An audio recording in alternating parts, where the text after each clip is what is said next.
राकेश बहुत खुश हैं और खुश होना भी चाहिए। दिवाली का बोनस जो मिला है, इस बात से अब राहत की सांस ले रहे हैं कि चलिए त्योहार के कुछ खर्चों में मदद मिल जाएगी। हो सकता है आपको भी राकेश की तरह ही दिवाली पर बोनस मिला होगा।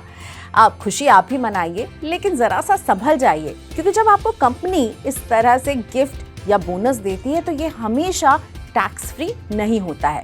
तो दिवाली में मिले गिफ्ट या बोनस पर कैसे और कब टैक्स लगता है, ये समझिए मनी 9 के साथ हमारे इस खास वीडियो में। ज्यादातर कंपनियां अपने कर्मचारियों को दिवाली बोनस देती है। आमतौर पर यह बोनस कैश में दिया जाता है या फिर सीधे बैंक अकाउंट में ट्रांसफर कर दिया जाता है। कुछ कंपनियां काइंड यानी कि आपको कोई सामान जो है वो गिफ्ट पर देती हैं। दिवाली बोनस को कैसे खर्च करना है या इसके इस्तेमाल को आप कैसे करेंगे, ये तो आप खुद डिसाइड करते हैं, इसलिए उस पर टैक्स कब लगेगा ये भी आपको पता होना ही चाहिए। आयकर कानून के प्रावधानों के मुताबिक किसी कर्मचारी को कंपनी से कैश या फिर अकाउंट में पैसे अगर मिलते हैं तो उसे इनकम फ्रॉम सैलरी यानी वेतन से कमाई माना जाएगा। बोनस की रकम कर्मचारी की सैलरी में शामिल हो जाएगी। कर्मचारी की कमाई जिस टैक्स स्लैब में आएगी उसे उस हिसाब से इस पर टैक्स देना होगा। उदाहरण के लिए अगर आपकी इनकम 20% के स्लैब में आती है तो आपको बोनस की रकम पर भी 20% के हिसाब से टैक्स देना पड़ेगा। काफी कर्मचारियों को दिवाली बोनस में पैसे ना मिलकर वाउचर, कूपन या फिर गिफ्ट हैम्पर या टोकन मिलता है। आयकर कानून के रूल 374 के तहत अगर कर्मचारी को दिवाली गिफ्ट में वाउचर, कूपन मिलते हैं तो उसकी कीमत 5,000 रुपए या उससे ज्यादा है तो ऐसे तोहफे की रकम पर टैक्स लगेगा। गिफ्ट की कीमत 5,000 रुपए से ऊपर जाने पर इसे आपकी सैलरी का हिस्सा माना जाएगा और टैक्स स्लैब के हिसाब से टैक्स देना होगा। कंपनी से मिले गिफ्ट की रकम 5,000 रुपए से कम होने पर कोई टैक्स की चिंता नहीं।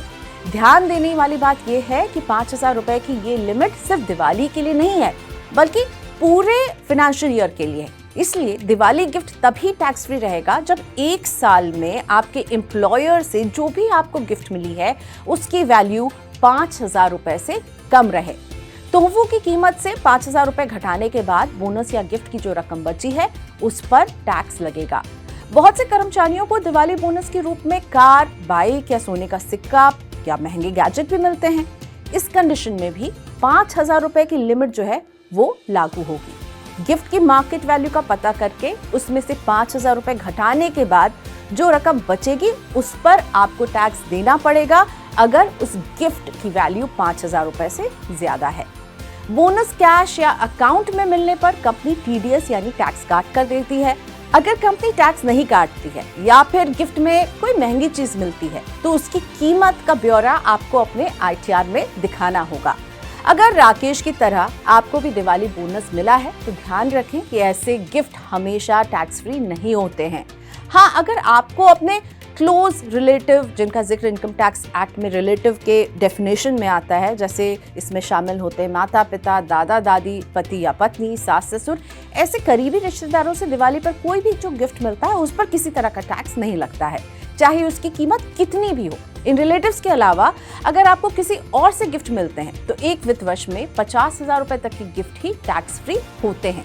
गिफ्ट की रकम 50,000 रुपए से अगर क्रॉस कर जाए तो गिफ्ट की पूरी रकम पर टैक्स आपको देना पड़ता है। तो गिफ्ट लीजिए, खुशियां मनाइए, लेकिन टैक्स का भी ख्याल रखिए।